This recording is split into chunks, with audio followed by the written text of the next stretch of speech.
I'm Miss Sarah, and this is At Home Makerspace, where every week I show you how to make fun projects with things you can find at home.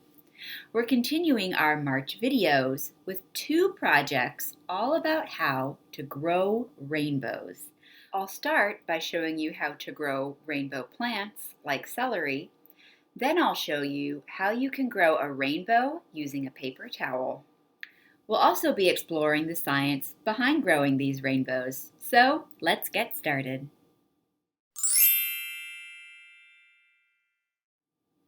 For our first project, I'll show you how you can grow rainbow plants by using some colorful water.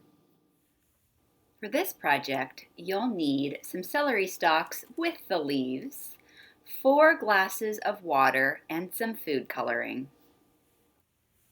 You'll also need a cutting board and a knife. You may also want to ask a grown-up to help you with the cutting. Your first step will be coloring your water. Now I am using 4 colors of food coloring, red, yellow, green, and blue. So I have 4 glasses of water. Of course, if you wanted to add some other rainbow colors like orange, purple, or indigo, you would want to have some extra glasses of water. I'm just going to put a few drops of my food coloring into my water and let it sit. Then I'm going to repeat and do the same thing with my other colors. If you're using a gel-based food coloring, you may need to give it a stir to mix in the color. Next, we're going to separate our celery stalks. Make sure to get one with some leaves. And I'm just going to cut off the bottom to make it easier to draw water up into the celery. Notice how I'm curling my fingers when I cut, so I can't cut my fingers with the knife. Place 1 cut stalk in each glass of water and let it sit.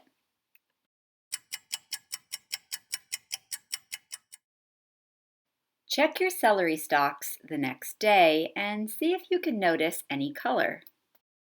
I could see a little bit of red right at the corners of my leaves. Can you see them?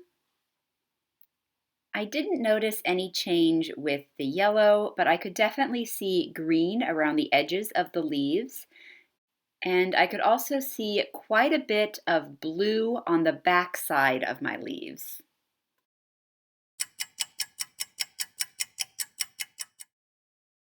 After 1 week, I checked in with my celery stalks again to see if there was more color. I could definitely see a lot more red in my leaves this time around. If we zoom in a bit closer, you can actually see little red lines all throughout the leaf. The yellow still didn't show too much change. You can see that the very top of the stalk does look a bit yellow, but I can't say I've really noticed any extra yellow in the leaves.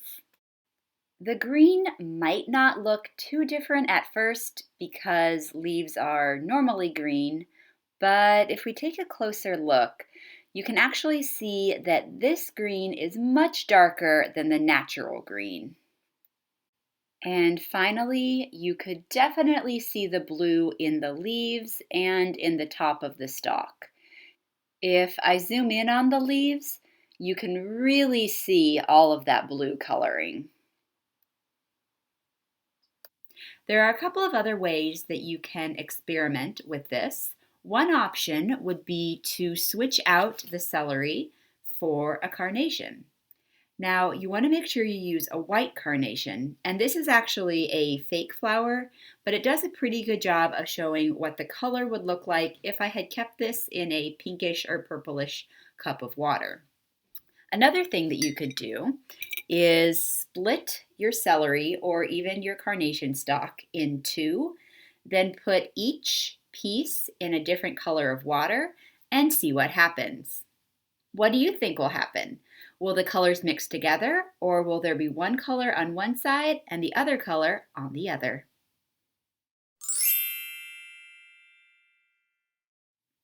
All right, I think it's time to talk some science. Let's talk about capillary action. Capillary action happens when a liquid, like water, moves upward through a thin, hollow tube, or when it moves into a spongy material made up of lots of little holes. Capillary action is what happened when our colorful water was drawn up the stalk and into the leaves of our celery experiment. It also happens when water soaks into a sponge or paper towel, as we'll see in our second experiment. But how does capillary action work? Well, the first thing you'll need to know is that water likes to stick together. Here is a water molecule, which is the smallest bit of water that can exist.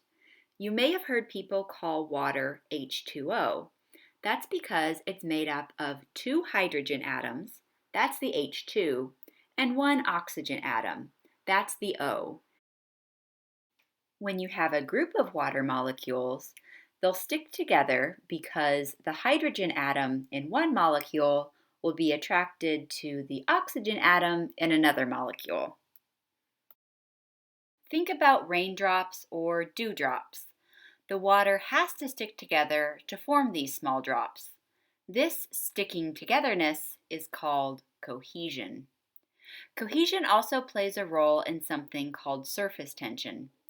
Think about the water on the surface of a raindrop or dewdrop. While most of the water molecules will be attracted to other water molecules on all sides, the water molecules at the surface have fewer neighboring molecules to hold on to, so they cling to their neighbors even more strongly. In fact, this surface water clings together so tightly that it forms a skin-like layer. This layer will curve upwards into a dome, as you can see here. The second thing you'll need to know is that in addition to sticking to itself, water also likes to stick to other things. This attraction is called adhesion. So let's say we have some water inside a thin hollow tube. The water will stick to the interior walls of the tube. The water at the surface will curve upwards into a dome, and it will pull the water around it upwards as well. The water will continue to be pulled upwards along the tube, and this process is known as capillary action. We'll also see capillary action at work in our next experiment, except instead of moving through a system of thin tubes, it'll move through a series of small holes. So let's check out that experiment.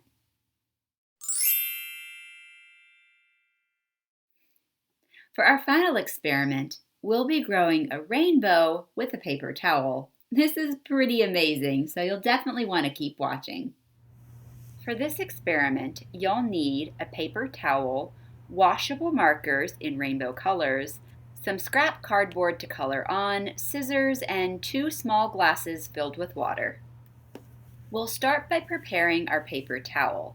Now I'm using a half sheet here, and then I'm folding it into thirds. If you have full sheets at home, you might want to cut it in half first. Next, I'm measuring it to see how long it needs to be and cutting off the extra.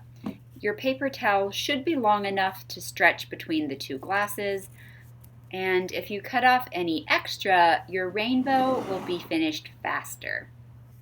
The next thing we're going to do is use our washable markers to start coloring our paper towel.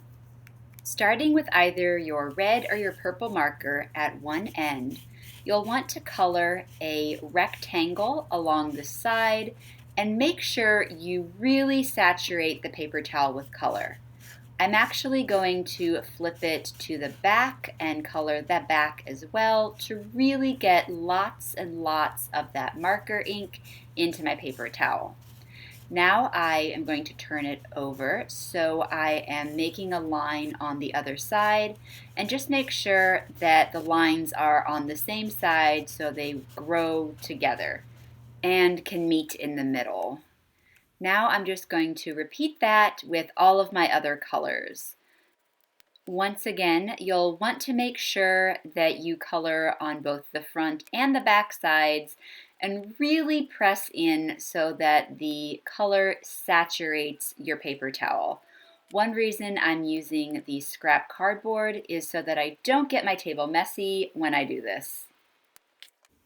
And here is what my final paper towel looks like. When we put it in the water, the colors will go from the outsides and meet here in the middle. Let's try it out. Grab your 2 cups filled with water. Then place your paper towel so that one end goes in one cup and the other end goes in the other. Make sure they reach down to the water. You should see the colors begin to rise upwards through the paper towel. Let's check it out in time lapse.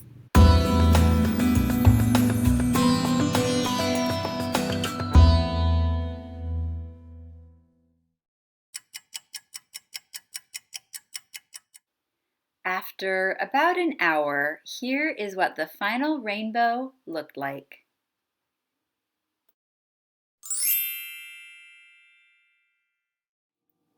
We hope you enjoyed seeing our rainbow growing experiments and learning about the science that makes them work.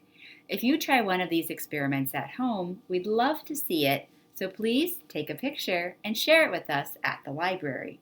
You can do so through our Facebook at www.facebook.com/FHCPL.